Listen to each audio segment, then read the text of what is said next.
Hello बच्चों, मैं हूं आपकी कोडिंग गाइड और मैं ये आशा करती हूं कि आपने इस वीडियो को देखने से पहले कोडिंग के इंट्रोडक्शन वाले सारे वीडियोस को देख लिया होगा और उन सारे टॉपिक्स को अच्छे से समझ भी लिया होगा। अगर आपको कुछ भी समझ नहीं आया तो आप वीडियो के कमेंट बॉक्स में कमेंट कर सकते हैं। तो चलो बच्चों, इस वीडियो में हम उन सारे टॉपिक्स का एक छोटा सा रिकैप लेंगे।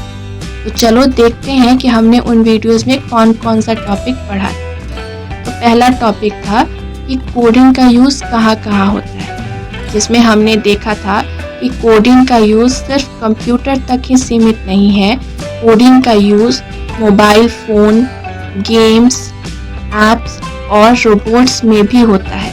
यानी आज के टाइम में कोडिंग हर जगह यूज होती है। दूसरा टॉपिक था कोडिंग क्या होता है, और इसमें हमने सीखा था कि कोडिंग का मतलब होता है कंप्यूटर को इंस्ट्रक्शंस देना ताकि वो समझ सके कि उसे क्या करना है, कैसे करना है और कब करना है। तीसरा टॉपिक था प्रोग्रामिंग लैंग्वेज, जिसमें हमने सीखा था कि जैसे हम इंसान आपस में बात करने के लिए एक लैंग्वेज का यूज़ करते हैं, वैसे ही कंप्यूटर को इंस्ट्रक्शंस देने के लिए हम एक स्पेशल लैंग्वेज का यूज़ करते हैं, उसे प्रोग्रामिंग लैंग्वेज कहते हैं। इसमें हमने कुछ पॉपुलर प्रोग्रामिंग लैंग्वेजेस के बारे में भी सीखा था, जैसे पाइथन, जावा, जावास्क्रिप्ट और सी प्लस प्लस। इसके साथ ही हमने सिंटैक्स के बारे में भी सीखा था। जैसे हमारी लैंग्वेज में ग्रामर होता है,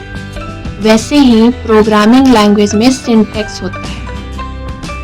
और हमने प्रोग्राम के बारे में भी सीखा था, जिसमें हमने सीखा था कि जब हम कंप्यूटर को इंस्ट्रक्शंस देते हैं तो उन सेट ऑफ इंस्ट्रक्शंस को प्रोग्राम कहा जाता है। नेक्स्ट टॉपिक हमने पढ़ा था एल्गोरिदम, जिसमें हमने सीखा था कि एल्गोरिदम का मतलब होता है किसी भी प्रॉब्लम का स्टेप बाय स्टेप सॉल्यूशन।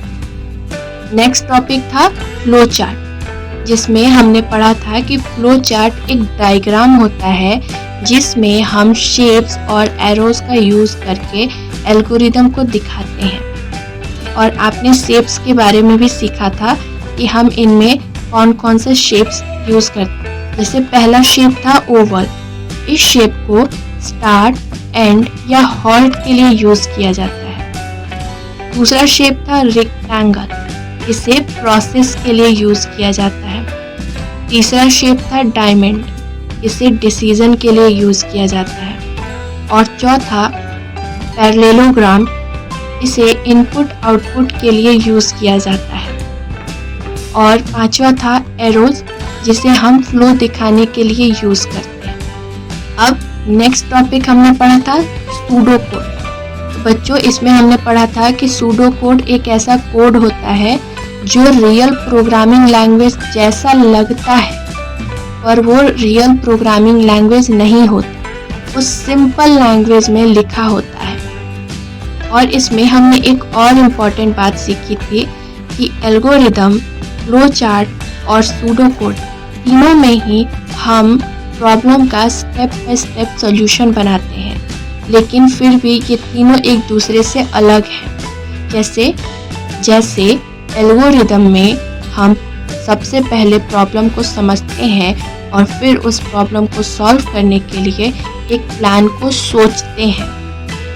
दूसरा फ्लो चार्ट में हम उस प्लान को एक डायग्राम के रूप में या एक ड्राइंग के रूप में दिखाते हैं। और तीसरा सूडो कोड, इसमें हम सिंपल लैंग्वेज में उस प्लान को लिखते हैं।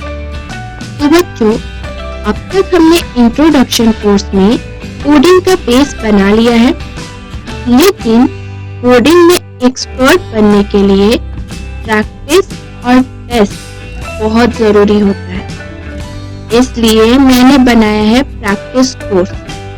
इस कोर्स में आपको मिलेगा practice videos, notes, monthly test और रिव्यू पेपर। तो अब आपको सिर्फ 2 सिंपल स्टेप्स फॉलो करने हैं। फर्स्ट, हमारी वेबसाइट पे जाकर रजिस्टर करिए, और सेकंड, कोर्स में इनरोल कीजिए। लिंक कमेंट में दिया गया है। अभी क्लिक करके कोडिंग का अगला स्टेप शुरू कीजिए। तो बच्चों, उम्मीद करती हूँ कि आपको ये सारे टॉपिक्स अच्छे से समझ आ गए होंगे।